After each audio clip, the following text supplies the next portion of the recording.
హెర్మెనెటిక్స్ class day 2 కి మిమ్మల్ని ఆహ్వానిస్తున్నాను. మరి నా స్క్రీన్ ఏమైనా షేర్ అయినట్టు మీకు కనబడుతుందా? ఎస్ పవర్ బ్రదర్, పాయింట్ కనిపిస్తుంది బ్రదర్. ద పీపీటీ స్టార్ట్ అయింది కదా sister. Okay. Yes brother. So ఎవరన్నా లాస్ట్ క్లాస్ లో అసలు దేని గురించి మాట్లాడుకున్నాం, ఇవేమన్నా ఒక్క చిన్న పాయింట్ అన్నా మీకు గుర్తుందా? పోయిన గురువారం మనం హెర్మెనెటిక్స్ స్టార్ట్ చేశాం కదా. సో అసలు హెర్మెనెటిక్స్ అంటే ఏంటి?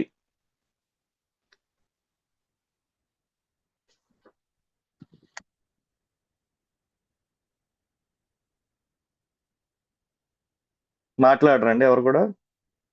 వ్యాఖ్యాన శాస్త్రం. వాక్యాన్ని వ్యాఖ్యాన శాస్త్రము హెర్మెటిక్స్. వ్యాఖ్యాన బైబిల్ శాస్త్రం సరైన విధానంలో ఎట్లా అర్థం చేసుకోవాలి అని. ఎలా వ్యాఖ్యానించాలి. Very good, thank you. So Bible ని మనము సరైన రీతిలో ఇంటర్ప్రిట్ చేయటం, వ్యాఖ్యానించడం అనేది మరి ఇది చాలా ప్రాముఖ్యమైనది. సో ఆ క్లాస్ మనము థియలాజికల్ స్టూడెంట్స్ గా మరి సరి అయిన రీతిలో దేవుని వాక్యాన్ని విభజించడం నేర్చుకోకపోతే వాక్యము మిస్ఇంటర్ప్రిట్ అయ్యే ప్రమాదం ఉంది. మరి సో ఇంటర్ప్రిటేషన్ లో ఈరోజు మనం సెకండ్ క్లాస్ చూడబోతున్నాం. సో ఈరోజు మన అబ్జెక్టివ్ ఏంటంటే understand key principles use to interpret the Bible. మరి బైబిల్ని సరి అయిన రీతిలో వ్యాఖ్యానం చేయటానికి కొన్ని కీ ప్రిన్సిపల్స్ ఉన్నాయి, అంటే ప్రాముఖ్యమైన సూత్రాలు ఉన్నాయి. మరి వాటిని మనము నేర్చుకోబోతున్నాం. సో ఈరోజు ఈ ప్రిన్సిపల్స్ లో ప్రాముఖ్యమైన విషయాలు ఏంటంటే కాంటెక్స్ట్ ఒకటి, గ్రామర్ ఒకటి, హిస్టరీ ఒకటి. సో సందర్భం, మనము ఏది అన్వయించాలన్నా వ్యాఖ్యానించాలన్నా సందర్భం తెలిసి ఉండాలి. తర్వాత గ్రామర్ అంటే వ్యాకరణం అంటాం కదా, వ్యాకరణం తెలిసి ఉండాలి. కొంత చారిత్రకమైన నేపథ్యం తెలిసి ఉండాలి. సో ఇవి తెలిసినప్పుడే మనం సరి అయిన మీనింగ్ ని బయటికి తీసుకురావచ్చు. అదే రీతిగా ఈరోజు మరి ఈ నేర్చుకునే ప్రిన్సిపల్స్, ఒక 5 ప్రిన్సిపల్స్ మనం నేర్చుకోబోతున్నాం. ఈ ప్రిన్సిపల్స్ ని ఏ రీతిగా మనం కొన్ని ఉదాహరణలు తీసుకొని వాటిని మనం ఏ రీతిగా ఇంటర్ప్రిట్ చేయబోతున్నామో చూస్తున్నాం. సో ఈరోజు మనకి ఫస్ట్ స్లైడ్ లో ఏమనుందంటే కీ ప్రిన్సిపల్. మొట్టమొదటిగా కాంటెక్స్ట్. మరి ఈ కాంటెక్స్ట్ అంటే తెలుగులో మనందరికీ సందర్భం అని తెలుసు. సో ఈ కాంటెక్స్ట్ లో 3 విషయాలు మనం జ్ఞాపకం ఉంచుకోవాలి. ఒకటి ఇమీడియట్ కాంటెక్స్ట్, రెండోది చాప్టర్ కాంటెక్స్ట్, మూడోది బుక్ కాంటెక్స్ట్. ఇమీడియట్ కాంటెక్స్ట్ ఏంటంటే ఏదన్నా వచనం తీసుకొని మనం వ్యాఖ్యానం చేస్తున్నప్పుడు దానికి పైనున్న వచనాలు ఏంటి, లేకపోతే ఆ ముందు 1, 2, 3 వచనాల్లో మనము ముందుకు వెళ్ళాలి, తర్వాత వచనాలు కూడా చూడాలి. కాబట్టి ఇమీడియట్ కాంటెక్స్ట్ అనేది చాలా ప్రాముఖ్యమైనది. ఈ కాంటెక్స్ట్ అనేది మనకు తెలియకపోతే ప్రమాదం ఏంటంటే మనము అవుట్ ఆఫ్ ద కాంటెక్స్ట్ నుంచి, లేకపోతే అవుట్ ఆఫ్ కాంటెక్స్ట్ ఒక వచనాన్ని తీసుకొని కాంటెక్స్ట్ లో సంబంధం లేకుండా వాడే ప్రమాదం ఉంది. తర్వాత అందుకనే చాప్టర్ కాంటెక్స్ట్ కూడా తెలిసి ఉండాలి. అంటే ఒక అధ్యాయం అంతా కూడా అసలు ఏ సందర్భంలో ఈ అధ్యాయం రాశాడు, ఆ అధ్యాయం కూడా తెలిసి ఉండాలి. తర్వాత బుక్ కాంటెక్స్ట్ అన్నాం అంటే మరి గ్రంథం యొక్క సందర్భం. ఉదాహరణకి ఫిలిప్పీలు రాసిన పత్రిక ఉందనుకోండి, ఆ పుస్తకం అంతా కూడా ఒకసారి చదివేయాలి. 4 అధ్యాయాలు చదివేసిన తర్వాత మరి పౌలు గారు ఏ కాంటెక్స్ట్ లో ఆ పత్రికను ఫిలిప్పీ సంఘానికి రాశాడు. ఎందుకంటే మనందరికి తెలిసిన రీతిగా 2వ మిషనరీ ప్రయాణంలో పౌలు గారు ఫిలిప్పీ సంఘాన్ని స్థాపించారు. ఆ తర్వాత మొదటి కాన్వర్ట్ గా లూదియా, ఊదా రంగు పొడి అమ్ముకునే బిజినెస్ లేడీ, ఆమె ప్రభువుని అంగీకరించి తన గృహాన్నే దేవుని పరిచయ నిమిత్తం అప్పచెప్పింది. తర్వాత పుతోన్ అనే దేయాన్ని వెళ్ళగొట్టినప్పుడు పౌలు గారు తీసుకెళ్లి వారిరువురిని జైల్లో పెట్టినప్పుడు ఆ రోజు ఒక భూకంపం వచ్చినప్పుడు చెరసాల అధికారి రక్షణ పొందాడు. తర్వాత ఈ కాంటాక్ట్స్ తర్వాత మరి 3వ మిషనరీ ప్రయాణంలో కూడా క్లుప్తంగా పౌలు గారు ఫిలిప్పీ సంఘాన్ని దర్శించారు. ఆ తర్వాత ఇప్పుడు 51 క్రీస్తు లేకపోతే 61, 62 క్రీస్తు శకం ఆ టైంలో మరి జైల్లో నుండి ఈ పత్రికను రాశాడు. కాబట్టి ఇది 4 చెరపత్రికల్లో ఇది ఒక పత్రికగా పౌలు గారు జైలు నుంచి రాశారు. సో ఈ బ్రీఫ్ గా అసలు ఈ పుస్తకము ఏ కాంటెక్స్ట్ లో అంటే మనము ఎప్పుడైనా ఫిలిప్పి పత్రిక మనం ఆలోచిస్తున్నప్పుడు there is Joy in suffering. ఎక్కువగా కనపడే పదం ఏంటంటే ఆనందము, సంతోషించండి, మరలా చెప్పేదను ఆనందించండి. సో మాటి మాటికి ఆ జాయ్ జాయ్ జాయ్ అనే మాట ఆయన ప్రయోగిస్తాడు. సో ఈ సందర్భము మనకి ఖచ్చితంగా తెలిసి ఉండాలి. జైల్లో ఉంటూ సంతోషం గురించి ఆయన మాట్లాడుతున్నాడు. సో ఇప్పుడు ఒక వెర్స్ ని అవుట్ ఆఫ్ ద కాంటెక్స్ట్ ఎట్లా ప్రయోగిస్తారు అని మనం చూస్తే ఈ ఫిలిప్పీలు రాసిన పత్రికలోనే ఒక మాట ఉంది కదా, మనందరికి తెలిసిన మాట. Philippi 4:13 I can do all things through Christ who strengthens me. తెలుగులో చెప్పండి వచ్చిన మనందరికి మెమరీ తెలుసు. నన్ను బలపరచు అని అందే నేను సమస్తమును చేయగలను. సో ఇప్పుడు ఈ వెర్స్ని తీసుకొని దీన్ని రాంగ్ కాంటెక్స్ట్ లో ఎలా చెప్పొచ్చు అంటే ఈ వచ్చిన ఒకటే తీసుకొని ఏమంటారంటే కొంతమంది, నేను I can achieve any goal, నేను ఆయన నన్ను బలపరుస్తున్నాడు కాబట్టి నేను ఏ గోల్ అయినా నాకు విశ్వాసం ఉంటే నేను సాధిస్తాను. ఉదాహరణకి నేను పెద్దగా చదవపోయిన పరీక్షల్లో మరి క్లాస్ ఫస్ట్ వస్తాను అనుకోవటం అనేది, అంటే విశ్వాసం ఉంటే చాలు, నేను పెద్దగా చదవపోయినా పర్లేదు. ఇది ఒక మ్యాజిక్ ఫార్ములా లాగా చెప్తారు వీళ్ళు. కొంతమంది మిస్ఇంటర్ప్రిట్ చేసిన వాళ్ళు, పౌలు గారు నన్ను బలపరచు అని నేను సమస్తము చేయగలను అన్నాడు కాబట్టి మనం ఏ విషయం అయినా ఆ మ్యాజిక్ ఫార్ములా లాగా ఆయన చేయగలడు అని దాన్ని నమ్మితే అది మనం పొందుకుంటాం. కాబట్టి ఇక్కడ కాంటెక్స్ట్ అనేది మనం జ్ఞాపకం చేసుకోవాలి. అందుకనే నేను చెప్పాను 11-12 వచనాలు చదువుదాం. ముందు వచనాలు చదువుదాం. నాకు కొదువు కలిగినందున నేను ఇలాగూ చెప్పుటలేదు, నేను ఏ స్థితిలో ఉన్నానో ఆ స్థితిలో సంతృప్తి కలిగి నేర్చుకుని ఉన్నాను. దీన స్థితిలో నెరుగుదును, సంపన్న స్థితిలో నెరుగుదును. ప్రతి విషయంలోనూ అన్ని కార్యముల్లోనూ కడుపు నిండి ఉండుటకును, ఆకలి కొని ఉండుటకును, సమృద్ధి కలిగి ఉండుటకును, లేమిలో ఉండుటకును నేర్చుకుని ఉన్నాను. సో ఇప్పుడు ఈ వచనమంతా కూడా చదివితే ఈ కాంటెక్స్ట్ మనకి ఏం అర్థమవుతుందండి? పౌలు గారు దేని గురించి చెప్తున్నాడు? ఈ సందర్భము నన్ను బలపరచు అనే నేను సమస్తం చేయగలనని ముందు వచనాలు చదువుతున్నప్పుడు ఏమైనా క్లారిటీ వచ్చిందా మీకు? దేని గురించి మాట్లాడుతున్నాడు చెప్పండి.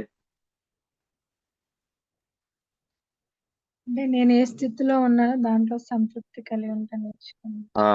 పౌలు గారు ఇక్కడ సంతృప్తి కలిగి ఉండటం గురించి మాట్లాడుతున్నాడు. అంటే బీయింగ్ కంటెంట్. నేను జైల్లో ఉన్నాను, నాకు కొంత ఇబ్బందులు ఉన్నాయి, లేకపోతే నాకు కొంత కష్టతరమైన పరిస్థితి గుండా వెళ్తున్నాను. సో నేను ఈ దీన స్థితిలో ఉన్నా, నాకు సంపన్న స్థితిలో ఉన్నా, నాకు తెలిసింది ఏంటంటే నేను ఏ స్థితిలో ఉన్నా నేను కంటెంట్ గా ఉంటాను, అంటే నేను సంతృప్తి కలిగి ఉంటాను. కాబట్టి ఇక్కడ నేను సమస్తమును చేయగలనంటే నేను ఆయన నన్ను బలపరుస్తున్నాడు కాబట్టి నా డ్రీమ్స్, నా అంబిషన్స్ అన్ని నేను చేసేస్తాను అని ఇక్కడ పౌలు గారు అనట్లేదు. ఇక్కడ ఏమంటున్నాడంటే ఇక్కడ నేను చెరలో ఉన్నాను, ఆకలితో ఉన్నాను, మరి కొంత లేమిలో ఉన్నాను, కాబట్టి ఇవన్నీ కూడా ఉన్నాయి. నాకు ఈ వచనం వ్యక్తిగత విజయాలకు కాకుండా ఆయన ఏమంటున్నాడంటే నాకు కలిమి ఉన్నా, లేమి ఉన్నా, కష్టాలున్నా, లేకపోతే సుఖాలున్నా, నేను ఈ పరిస్థితి తట్టుకోలేకపోతున్నా, మరి క్రీస్తు ఇచ్చే బలంతో నేను ఏదైనా సాధిస్తాను, నేను ఏదైనా ఎదుర్కొంటాను. కాబట్టి ఈ క్రీస్తు ఇచ్చే బలంతోనే నేను ముందుకు వెళుతున్నాను ఈ పరిస్థితులన్నిట్లో. కాబట్టి ఆయన నన్ను బలపరుస్తున్నాడు కాబట్టి నేను ఈ జైలు వంటి శిక్షలో కూడా నేను ఆయన సమస్తమును నేను సాధించగలుగుతున్నాను. సో పౌలు గారు ఇక్కడ మనం ఇది ఒక మ్యాజిక్ ఫార్ములా లాగా చెప్పలేదు. ఏదైనా నేను చేయగలను, మరి కథ మొత్తం మార్చగలను ఇక్కడ పౌలు గారు చెప్పలేదు. కానీ పౌలు గారు దేని గురించి చెప్పాడంటే నేను సంతృప్తిగా ఉన్నాను, నాకున్న దాంట్లోనే నేను సంతృప్తిగా ఉన్నాను. So Christ give strength to endure అని ఇక్కడ మనకి అర్థమవుతుంది ఈ వచనం ద్వారా. సో తర్వాత మొదటి ప్రిన్సిపల్ అయింది. ఏంటంటే మొదటి ప్రిన్సిపల్ ఏంటి చెప్పండి?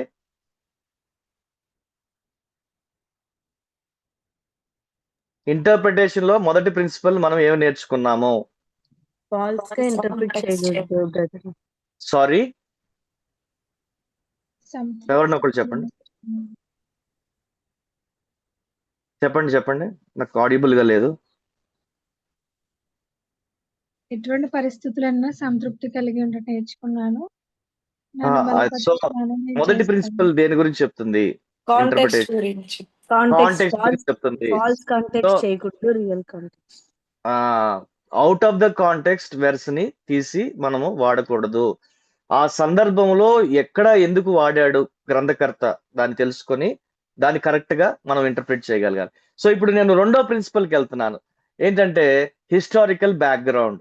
సో ఇంటర్ప్రిటేషన్ లో మనం తెలుసుకోవాల్సిన రెండవ సూత్రం లేక ప్రిన్సిపల్ ఏంటంటే చారిత్రక నేపథ్యము.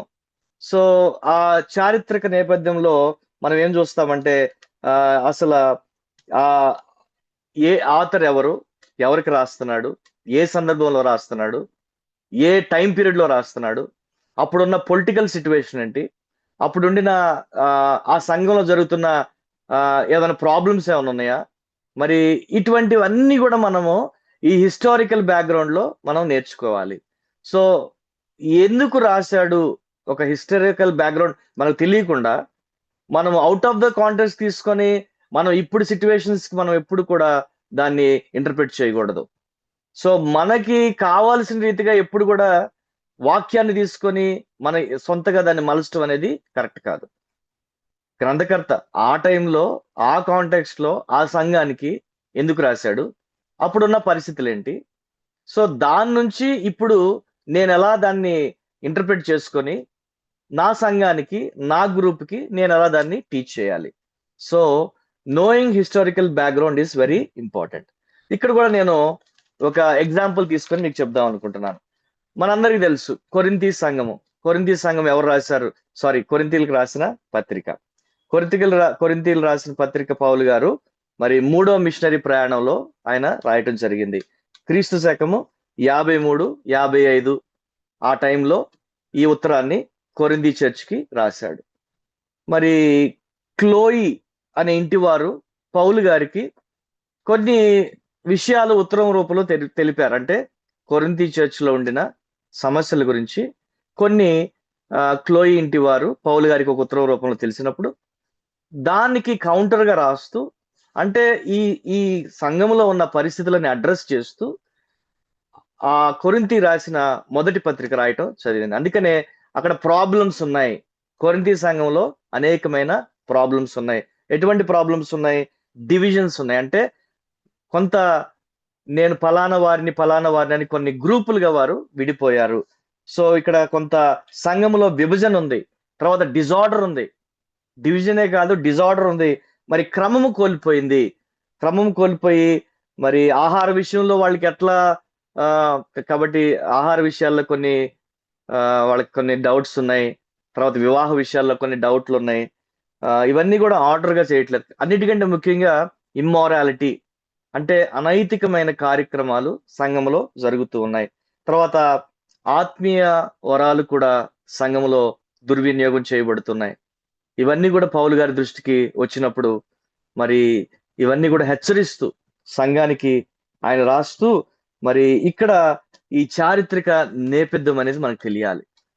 సో ఆ టైంలో ఎందుకు ఈ ఉత్తరము ఆయనకి రాశాడు, మరి కాబట్టి ఇక్కడ ఆ యొక్క హిస్టారికల్ కాంటెక్స్ట్ మనకు తెలిసినప్పుడు ఓకే, ఈ కొరింథీ సంఘంలో ఇటువంటి ప్రాబ్లమ్స్ ఉన్నాయి, వారు విభజించి వారు ఎవరికాళ్ళు విడిపోయారు, తర్వాత కొన్ని విషయాల్లో వాళ్ళు ఆర్గ్యుమెంట్ చేసుకుంటున్నారు, బల్ల తీసుకునే విషయంలో కానీ లేకపోతే ఇంకా తర్వాత అనేకమైన విషయాలు ఆహార నియమాల విషయాల్లో కానీ కొంత కన్ఫ్యూజన్ ఉంది.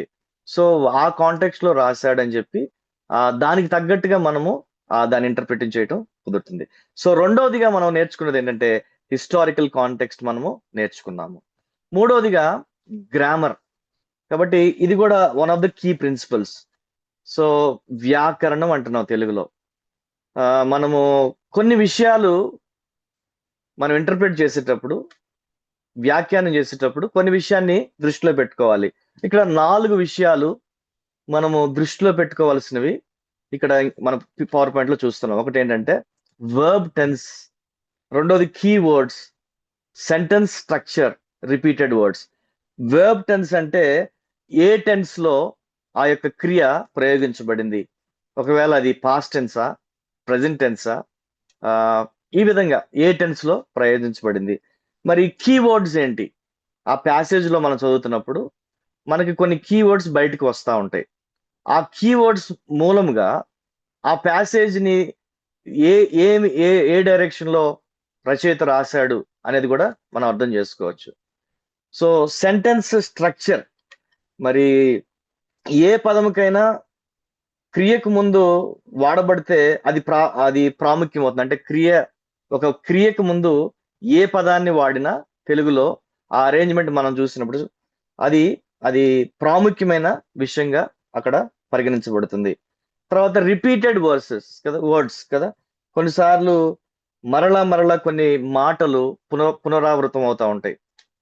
గ్రంథకర్త కొన్ని మాటలు తీసుకొని ఆ వచనాల్లో ఫ్రీక్వెంట్ గా వినియోగిస్తాడు. సో ఆ ఇంటర్ప్రిట్ చేసే టైంలో మరి రిపీటెడ్ వర్డ్స్ ఏమైనా ఉంటే అవి కూడా మనము నోట్ చేసుకోవాలి. కాబట్టి ఇదంతా కేర్ఫుల్ స్టడీగా మనం ఏదైనా బుక్ స్టడీ తీసుకున్నప్పుడు ప్రతిదీ ఈ ఈ విధంగా మనము ఇంటర్ప్రిట్ చేస్తున్నప్పుడు మనం చక్కని బైబిల్ స్టడీలు కానీ లేకపోతే చక్కని సర్మన్ ప్రిపేర్ అవటానికి ఈ ప్రిన్సిపల్స్ మనకు సహాయపడతాయి. సో ఇక్కడ కూడా నేను ఒక ఎగ్జాంపుల్ నేను మీకు చూపిస్తాను. సో ఎఫెసియన్స్ 2:8-9 ఈ వచనం కూడా మనందరికీ కంట తెలుసు కదండి. ఎవరైనా బై హార్ట్ చెప్తారా?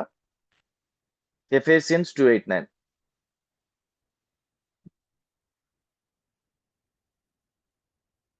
చెప్పండి. మీరు విశ్వాసము ద్వారా కృపచేత రక్షింపబడి ఉన్నారు. ఉమ్, ఇది మీ వలన కలిగింది కాదు, దేవుని వరమే. ఉమ్. అది క్రియల వలన కలిగినది కాదు, ఎవడను అతిశయపడాలి వీలు లేదు. ఓకే. సో విశ్వాసం ద్వారా కృపచేతనే మనం రక్షణ పొందాం. ఇది మన వలన కలిగినది కాదు, ఇది దేవుని వరమే. ఇది క్రియల వలన కలిగినది కాదు, ఎవరు కూడా అతిశయపడ వీల్లేదు. ఇప్పుడు ఈ ప్రిన్సిపల్ ఏంటంటే మనము దీంట్లో ఉండే గ్రామర్ మనం చూస్తున్నాం, అంటే దీంట్లో ఉండే వ్యాకరణం మనం చూస్తున్నాం. సో మొట్టమొదటిగా 4 విషయాల్లో ఒకటి ఏంటంటే ఇంపార్టెంట్ వర్డ్స్ ఏమున్నాయి అన్నప్పుడు ఇక్కడ కనబడుతుంది గ్రేస్. తెలుగులో ఏంటండి? కృప. కృప. కృప అంటే నిర్వచించండి. How do you define grace?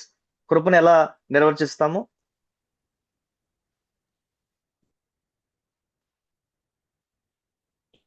కృపను ఎలా నిర్వచిస్తాం? యోగ్యత లేని, అర్హత లేని ఇంకొకసారి చెప్పండి.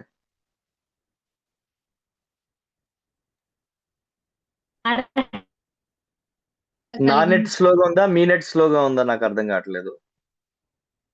నా నెట్ బాగానే ఉంది కదా? మీరు బాగానే అనిపిస్తుంది బ్రదర్. ఓకే. సో గ్రేస్ అంటే నేను చెప్తాను ఏంటంటే మనం పొందటానికి అర్హత లేకపోయినా మనకి ఇవ్వబడింది ఏంటి? కృప. Grace is undeserved favour. So ఆ మాట కీవర్డ్ గుర్తుపెట్టుకోవాలి. సేవ్డ్. సో మరి అక్కడ ఏమని రాయబడి అంటే మీరు విశ్వాసం ద్వారా కృప చేతనే రక్షించబడి ఉన్నారు. Completed action. కాబట్టి ఆ రక్షణ కార్యము మనలో జరగబడింది. సో ముగించబడింది. మూడవదిగా నాట్ బై వర్క్స్ అన్నాడు. అంటే ఇందులో నా గొప్పతనం ఏమీ లేదు, ఇందులో నా యొక్క క్రియల వల్ల కాదు.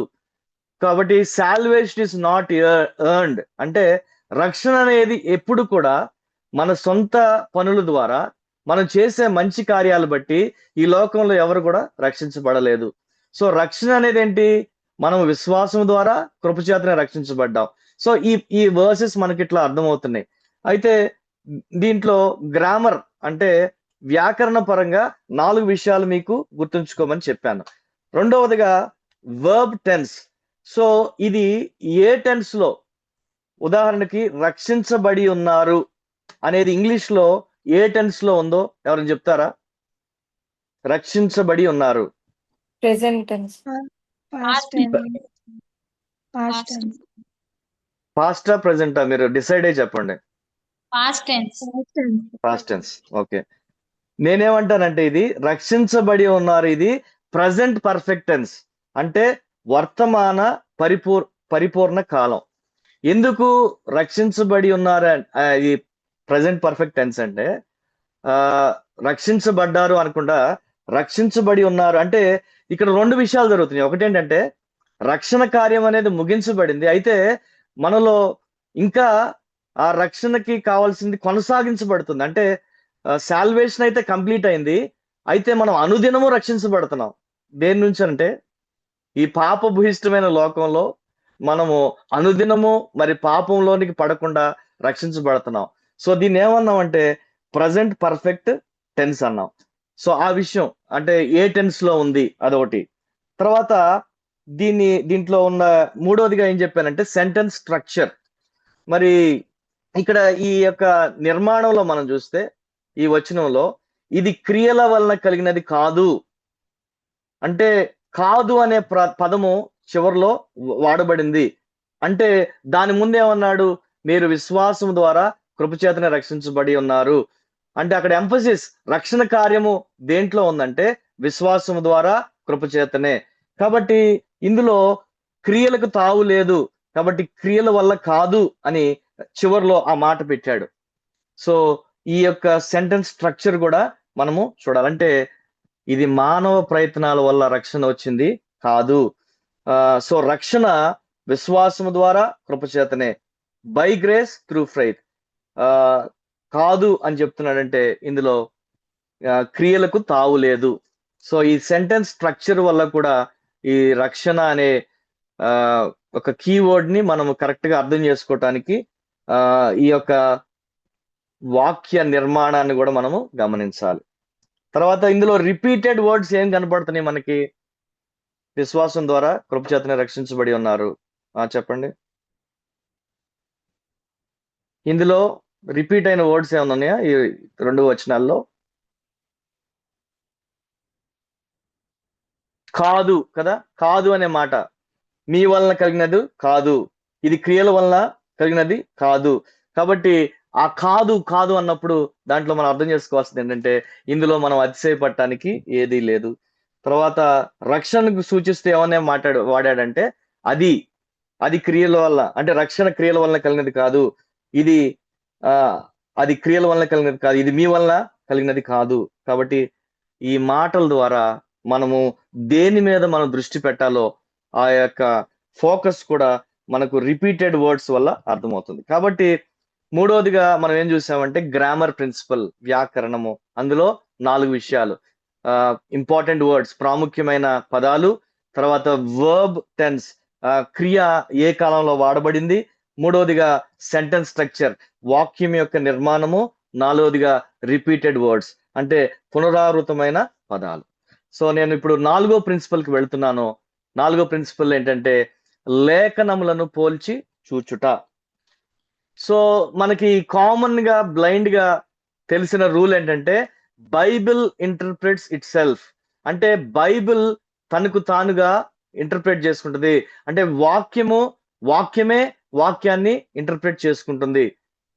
సో ఎప్పుడైనా మనకి ఒక అంశం తీసుకొని చదువుతున్నాం, అంశాన్ని తీసుకొని చదువుతున్నప్పుడు ఈ అంశము ఎన్ని వచనాల్లో వచ్చింది రాయబడింది అవన్నీ కూడా నోట్ చేసుకోవాలి.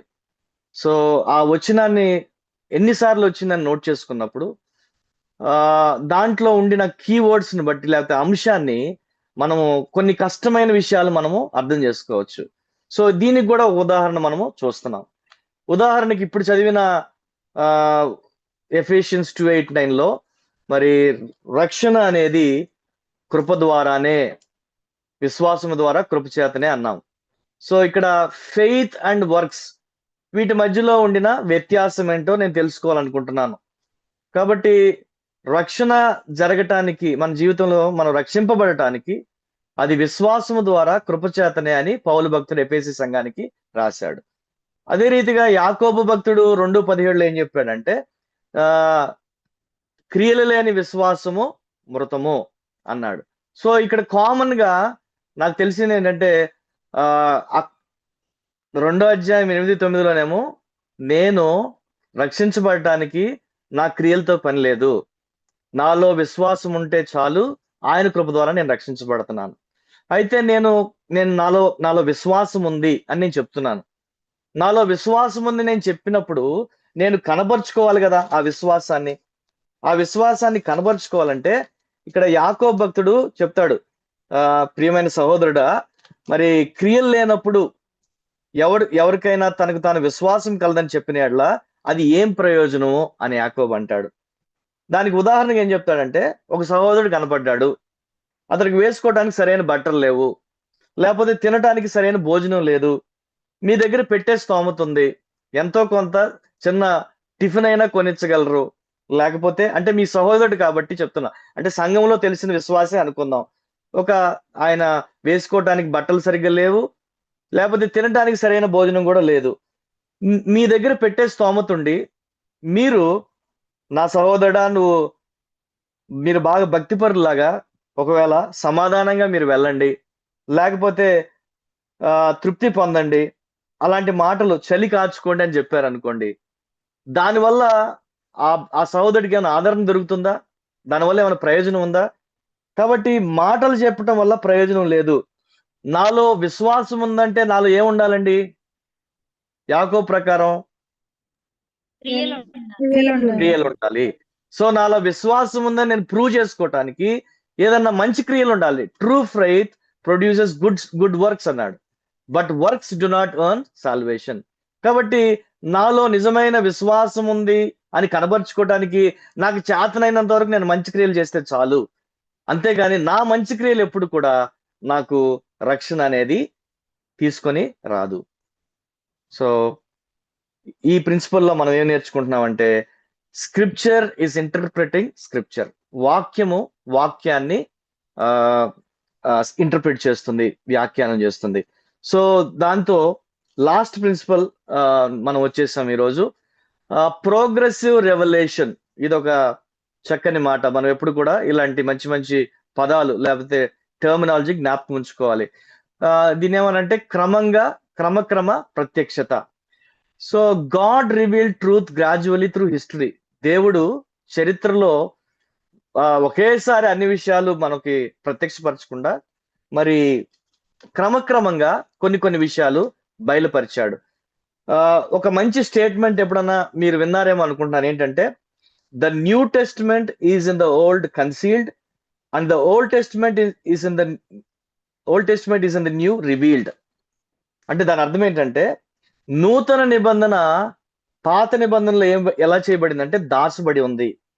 So new testament is in the old testament concealed and the old testament is in the new revealed. అంటే పాత నిబంధన నూతన నిబంధనలో ప్రత్యక్షపరచబడింది. సో మీకు ఒక విషయం తెలుసా, పాత నిబంధనలో కూడా యేసు ప్రభు వారు ఉన్నారా లేరా? ఉన్నారు. ఉన్నారు. సో బైబిల్లో ప్రస్తుతానికి అంటే అన్ని విషయాలు మనకి 39 పాత నిబంధన పుస్తకాలు ఉన్నాయి. సో మొదటి 5 పుస్తకాల్లో క్రీస్తు ఎలా కనపడతాడు చెప్పండి? ఆది కాండంలో క్రీస్తు ఎలా కనపడతాడు? మనము అని మనుషులను చేద్దామన్నా. అది కాదు, నేను క్రీస్తుని అడుగుతున్నా. మీరు ట్రినిటీగా అవసరం లేదు నాకు. ఆదికాండం 3:15 అదే కన్యక ఆ యొక్క వచనం మనకు బాగా తెలుసు, ఫస్ట్ క్రిస్టాలజికల్ వర్స్ అది. సో ఏంటంటే స్త్రీ సంతానంగా ఆది కాండంలో తనకు తాను యేసు ప్రభు వారు రివీల్ చేసుకున్నాడు. నిర్గమాకాండంలో ఎలా ప్రత్యక్షపరచుకున్నాడండి యేసు ప్రభు వారు?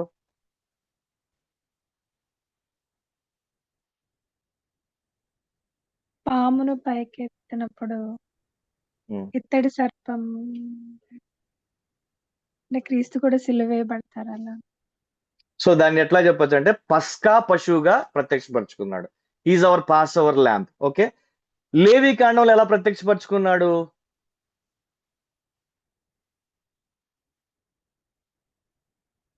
హై ప్రీస్ట్ అనే మాట ఎప్పుడైనా విన్నారా? ఆయన మనకేంటి?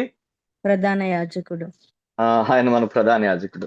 సంఖ్యాకాండంలో తనకు తాను ఎలా బయలుపరుచుకున్నాడు?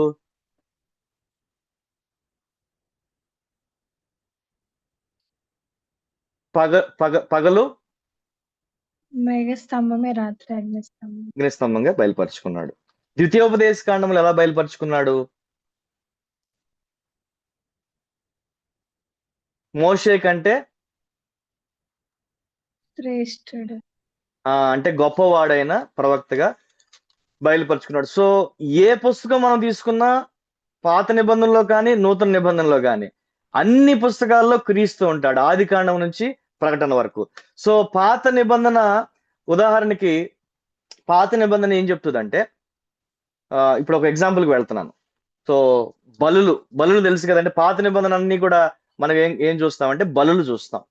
సో పాపం జరిగిన ప్రతిసారి ప్రాయశ్చిత్తంగా ఏం జరగాలి పాత నిబంధనలు అంటే, ఒక బలి జరగాలి. అంటే ఆ వ్యక్తికి ఉండే స్తోమతను బట్టి ఒక గువ్వనో, ఒక మేకనో, గొర్రెనో, కోడెనో స్తోమతను బట్టి ఆ ప్రత్యక్షపు గుడారములో ఉండిన ఆవరణ దగ్గరికి అతడు వస్తాడు. సో ప్రత్యక్షపు గుడారాల్లో 3 భాగాలు ఉన్నాయి. ఒకటి ఆవరణ, రెండవది పరిశుద్ధ ఆవరణం, అతి పరిశుద్ధ స్థలం. ఓకే, పరిశుద్ధ స్థలము, అతి పరిశుద్ధ స్థలం. సామాన్యుడు ప్రత్యక్ష గుడారానికి ఎప్పుడు ఎక్కడి వరకు రాగలడంటే ఆవరణ వరకు రాస్తాడు. ఆవరణలో మనకి ఇత్తడి బలిపీఠం ఉంది. ఆ ఇత్తడి బలిపీఠం మీద నిరంతరం ఏం జరుగుతున్నాయి అంటే బలులు జరుగుతున్నాయి. ఎందుకంటే పాపం జరిగిన ప్రతిసారి దేవునితో సమాధానం కావాలంటే ఆ బలిపీఠం దగ్గరికి వచ్చి యాజకునికి ఒక నిర్దోషమైన ఒక జీవిని అది అతను కనపరుచుకొని దాన్ని బలిగా అర్పించుకొని తాత్కాలికంగా పాపానికి ఏం జరుగుతుందంటే ఉపశమనం జరుగుతుంది. సో బయటికి వెళ్ళాడు, రేపు మరలా పాపం చేశాడు, మళ్ళీ రేపేం చేయాలి? మళ్ళీ బలి ఇవ్వాలి. మళ్ళీ బలి ఇవ్వాలి. సో ఈ బలులు అనేవి నిరంతరాయము జరుగుతా ఉన్నాయి పాత నిబంధనలో. ఇది వారికి ఏం జ్ఞాపకం చేస్తుందంటే, పాపం చేసినప్పుడల్లా నేను పాపిని ఆ ఒక్కటే జ్ఞాపకం వస్తుంది. కానీ పాత నిబంధనలో ఈ బలుల ద్వారా పాపానికి సొల్యూషన్ దొరకట్లేదు. అయితే నూతన నిబంధనలో యేసు ప్రభువారు ఏం చేశాడు? ఆయన ఒక్కసారే ఆయన శిలువ మరణాన్ని పొంది, మరి ఆయన శరీరం ఒక్కసారి అర్పించబడు చేత ఆయన నిత్యమైన బలిగా అర్పించబడ్డాడు. అందుకనే యోహాను భక్తుడు కూడా ఏమని పరిచయం చేస్తాడంటే, ఇదిగో లోక పాపములు మోసుకొని పోవు దేవుని గొర్రె పిల్ల. కాబట్టి యేసు ప్రభువారు ఒక్క బలితో ఈ రోజు ఆయన ఏం చేశాడంటే, ఆ రోజు 2000 సంవత్సరాల క్రితము ఇంకా బలులకి అంతం తీసుకొచ్చేసాడు.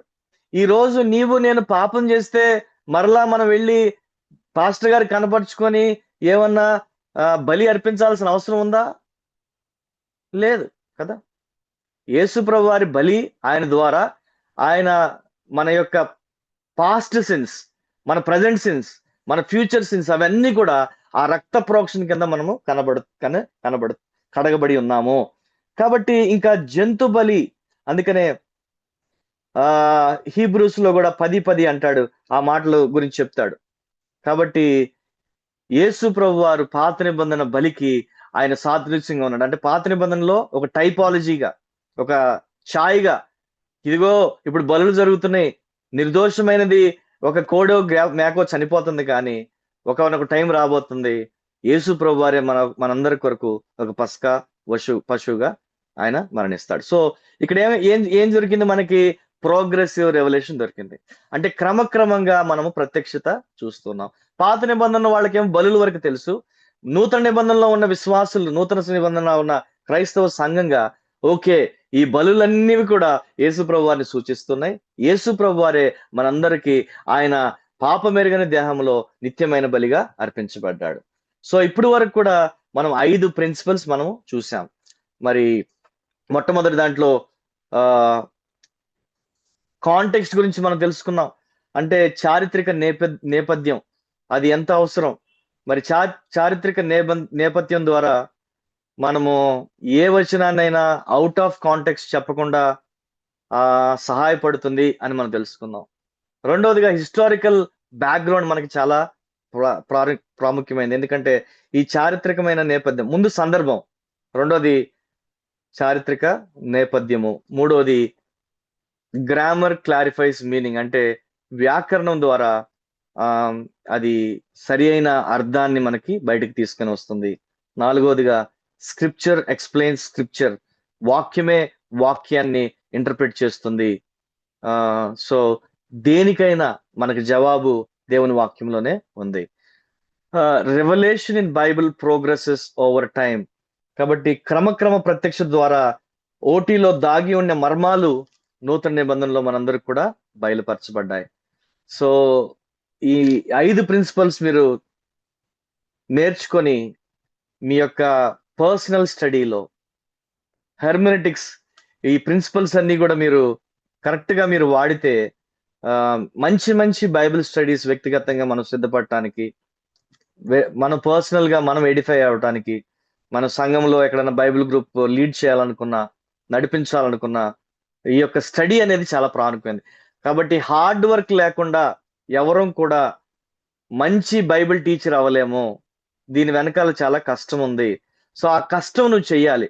ఆదివారం సోమవారం నుంచి శనివారం వరకు కష్టపడితేనే మంచి సర్మన్ నీ దగ్గర నుంచి బయటకు వస్తుంది, మంచి బైబిల్ స్టడీ నీ దగ్గరకు వస్తుంది. సో ఇవన్నీ కూడా నీ శక్తి ద్వారా కాదు, కానీ దేవుని మీద ఆధారపడుతూ ఆయన శక్తి ద్వారా మీరు జరిగిస్తున్నారు. సో ఇప్పుడు మీకు ఒక చిన్న ప్రాక్టికల్ ఎక్సర్సైజ్ ఉంది. సో మన ముందు ఒక వచనం ఉంది కదా, మత్తయి 7:1 ఏమని ఉందండి? Do not judge or you too will be judged. తెలుగులో ఏమని చెప్తున్నారు యేసుప్రభు వారు? మీరు తీర్పు తీర్చకుడి, అప్పుడు మిమ్మల్ని గూర్చి తీర్పు తీర్చబడదు. సో ఇప్పుడు ఈ క్వశ్చన్స్ ఉన్నాయి. What is the context? ఏ సందర్భంలో ఈ మాట పలకబడింది? తర్వాత does the Bible allow any kind of judgement? బైబిల్లో తీర్పు తీర్చడానికి మనకేమన్నా అవకాశము ఇవ్వబడిందా? అంటే ఒక వ్యక్తిగా నేను ఇతరులని తీర్పు తీర్చడానికి. సో ఈ సపోర్టింగ్ వర్సెస్ ఏమైనా ఉంటే మనం వెతకాలి. తర్వాత ఇక్కడ జడ్జ్మెంట్ గురించి యేసు ప్రభు వారు ఆయన ఏమి చెప్పాలనుకుంటున్నారు అంటే తీర్పు తీర్చడం గురించి what did Jesus actually mean? So 10 నిమిషాలు ఉంది, లేకపోతే 5 నిమిషాలు టైం తీసుకోండి. ఏదన్నా ఈ కాంటెక్స్ట్ ఇప్పుడు మనం నేర్చుకున్నాం కాబట్టి సందర్భం ఏంటి, ఎవరు రాశారు, ఎవరికి రాశారు, ఎవరు మాట్లాడుతున్నారు, ఎవరితో మాట్లాడుతున్నారు, ఏ సందర్భంలో మాట్లాడుతున్నారు, ఆ ముందున్న వచనాలు ఏంటి, ఆ తర్వాత ఆ యొక్క కాంటెక్స్ట్ ఏంటి, మీకు 5 నిమిషాలు టైం ఇవ్వబడుతుంది. ఒకసారి మీరు ట్రై చేయండి. తర్వాత మనము ఒకసారి ఏమైనా డౌట్స్ ఉంటే దాని గురించి డిస్కస్ చేసుకొని ఈరోజు క్లాస్ మనం ముగిద్దాం.